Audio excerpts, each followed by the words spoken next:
Okay people, this is himself, and in this video I'm going to be doing something a little different.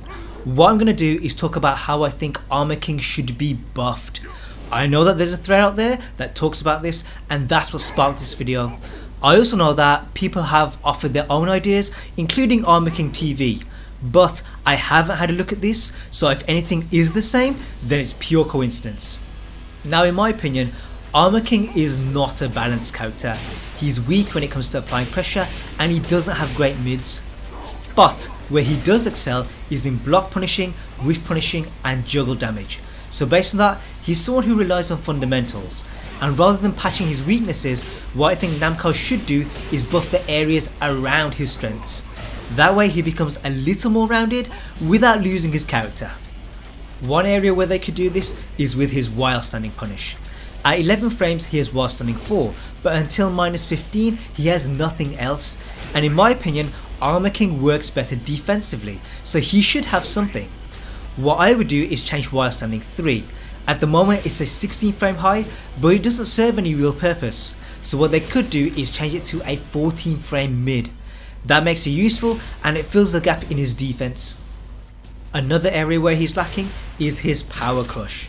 It seems that in season 3 people seem to have these power crush moves that have extra benefits.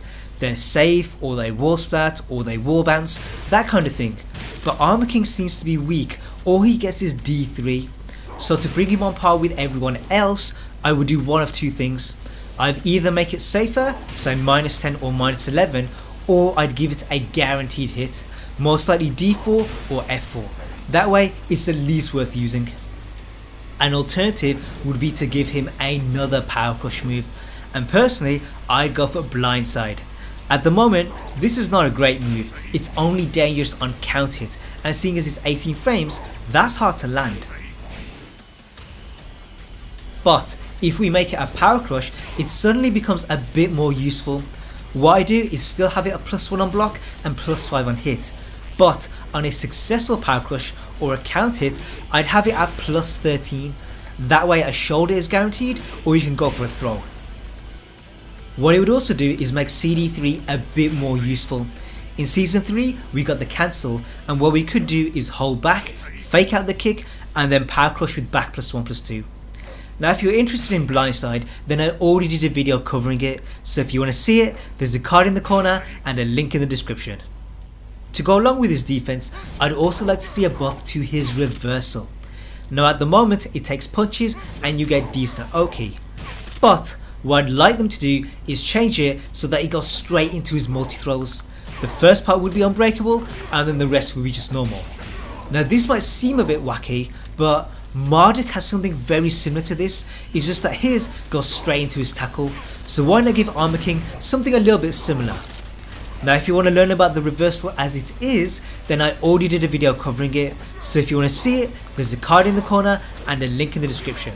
I've also got videos on his chain throws, and links to those are below as well.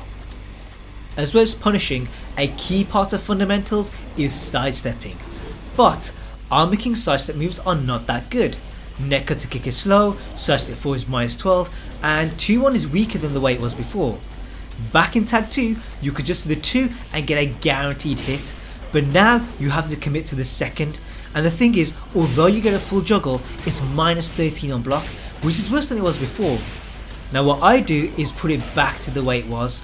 We'd lose the launch, but it'd only be -12 on block, and having +4 on hit is actually pretty good. Another move which I think should be buffed is back +4. On hit you can do the just frame throw, and that has on 20 damage. But in my opinion you should automatically get this on count hit. Lars's back 4 has that property and it's +8 on hit, so why shouldn't Armor King at least get the throw? One move you don't see that often is the mount.